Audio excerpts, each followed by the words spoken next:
Chegou a hora da entrevista do dia com Denise Campos de Toledo.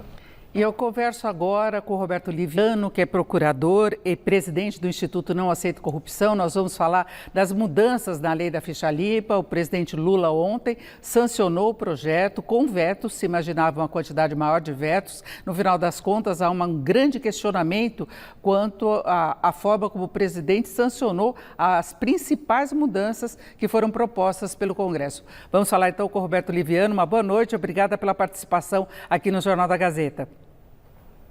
Boa noite, Denise. O ponto é o seguinte: a maneira como a presidência da República divulgou a decisão do presidente Lula causou a impressão que Lula havia vetado o que o Congresso aprovou. E isso não é verdade. Lula, na verdade, sancionou o que o Congresso aprovou, né? Os vetos de Lula são mínimos, são sobre pontos absolutamente secundários, sobre questões cosméticas, é apenas em relação ao crime de abuso de poder econômico.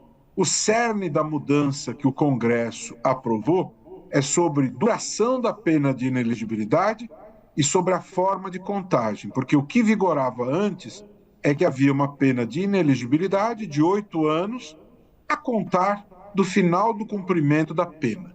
Esse é o âmago da lei da ficha limpa, para tirar de circulação os políticos que praticam crimes, para que eles fiquem fora do jogo político por 2 eleições. Isso foi examinado pelo Supremo e o Supremo disse que isso é absolutamente constitucional. E é bom lembrar, Denise, que a lei da ficha limpa é uma das poucas leis em vigor que foi aprovada a partir de um projeto de iniciativa popular, cujas assinaturas foram colhidas ao longo de 14 anos, 1.600.000 assinaturas.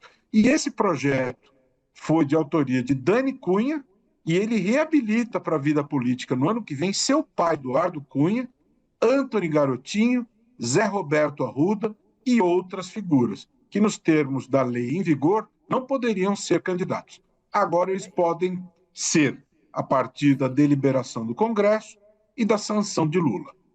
E a partir dessas mudanças que foram colocadas também, inclusive com os vetos, colocando a questão da não retroatividade, vai ter muita candidatura com base em liminar nas próximas eleições, de pessoas que acreditem que possam ter esse mesmo direito dos que o senhor citou como exemplo, mas que na prática ainda não teriam esse direito, não é? Exatamente, é isso mesmo. E como é que o senhor vê o resultado final em termos aí de criminalidade? É mais uma decisão do Congresso com base nos próprios direitos políticos, né? Nós tivemos o veto por parte da CCJ do Senado da lei da blindagem, mas no final das contas isso também oferece uma grande garantia para quem cometer crimes, né? Para políticos que cometerem crimes. A sua lembrança, Denise, é extremamente importante. No dia 21 de setembro, nós tivemos uma manifestação gigantesca no país e essa manifestação levou o Senado a rejeitar na CCJ por unanimidade a PEC da blindagem. Inclusive, chamou a atenção que, por exemplo, o PL do ex-presidente Bolsonaro, que na Câmara havia votado em massa, em peso, a favor da PEC da blindagem, nenhum voto contrário. No Senado, os 4 senadores do PL votaram contrariamente. 26 votos na CCJ, todos eles contrários à PEC da blindagem. Então, ficou no ar uma sensação de que se respeitava a voz da sociedade e a voz das ruas, não é? Agora, a mensagem que fica a partir desta sanção presidencial é de que não se respeita a voz das ruas. É uma mensagem errática, porque naquela ocasião se pediu o respeito à vontade popular, que não houvesse o avanço da PEC da blindagem, que não se concedesse anistia a golpistas, e é lógico que está implícito que também fosse respeitada a lei da ficha limpa, uma lei oriunda de um projeto de iniciativa popular. E agora essa decisão é muito ruim e já há uma ADIM que foi ajuizada hoje, que está sendo submetida ao Supremo Tribunal Federal, porque há um desrespeito à coisa julgada, e o INAC vai examinar esta ação e possivelmente nós seremos amicus curiae, ou seja, quem dará a palavra final em relação a esse tema, Denise, será o Supremo Tribunal Federal, a quem cabe fazer o controle sobre a constitucionalidade deste tipo de mudança.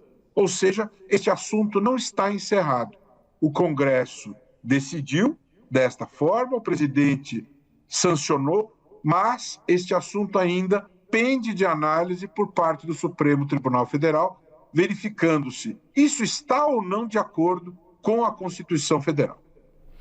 Na verdade, a gente pode ter mais uma situação de embate entre os poderes, entre o Congresso e o STF, como o senhor citou, porque dificilmente o Congresso vai mexer em qualquer decisão, inclusive os vetos que foram colocados pelo presidente Lula na sanção desse projeto. E como o senhor lembrou também, essa foi uma iniciativa popular desde aquela época da Lava Jato, quando a população ficou indignada com os crimes que foram surgindo. A partir daí houve a mobilização para a criação da lei da ficha limpa, que agora sofre mudanças relevantes, não é? Então, a gente tem mais uma ação contrária à transparência, à responsabilidade dos políticos, não é?